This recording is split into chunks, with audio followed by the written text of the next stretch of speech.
किशोरी जी विराज गए, ठाकुर जी बैठ गए। अब किशोरी जी कहाँ है? ठाकुर जी की तरफ कमर करके बैठी है। मतलब नौका के दो छोड़ हूं मैं, एक छोड़ में तो चलावे वालों बैठे और एक छोड़ में यात्री बैठे। और तो किशोरी जी दूसरे छोड़ में बैठी है और दूसरी छोड़ में भी पल्ली तरफ मुंह करके बैठी है।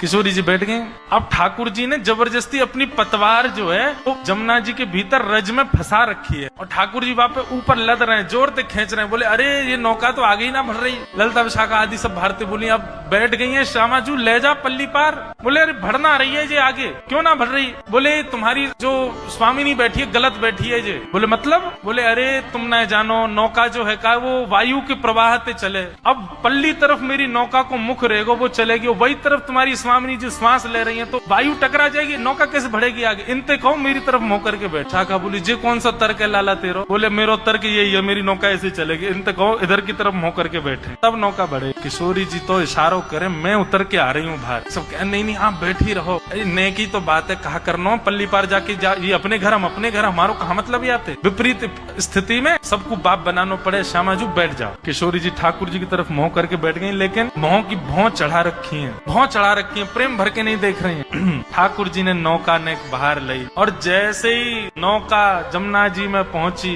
इतने में तो सब सखीन ने धावो बोल दियो, दौड़ करके गई, कोई कहीं ते कोई कहीं ते, और सबरी चढ़ गई मामा नौका में। जाकू जहां जगह मिली वहीं सबरी चढ़ चढ़ के बैठ गई और कई तो ठाकुर जी की गोद में जाके बैठ गई।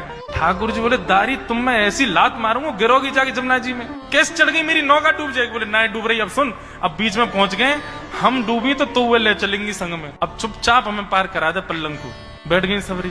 ठाकुर जी कह रहे हैं कहा करूं कैसे करूं, मेरा तो मन ही ना लग रहा। चलाते चलाते ठाकुर जी ने अपनी पतवार रोक दी और रोक करके अपने पाम ऊपर करके ठाकुर जी तो पौड़ गए। सब गोपी मुनि देख बीच नौका में ले आया जमुना जी में और यहाँ आके देख नौका रोक दी है। सब सखी बोली अब कहा भयो? ठाकुर जी बोले तुम कहा जानो नौका चलावे में कितना श्रम होवे, भूख लग रही है मुंह बहुत जोर से, अब मुझको भोजन चाहिए, भोजन मिलेगा तो नौका पल्ली पार होएगी, और भोजन नहीं मिलेगा तो कैसे जाऊंगा पल्ली पार, मेरा श्रम हो जाएगा। तुम लोगन पे चलानी आवे ना है, चलाने वालों जानकार केवल मैं ही हूँ, मोह लगी है भूख, पहले मैं भोजन करा।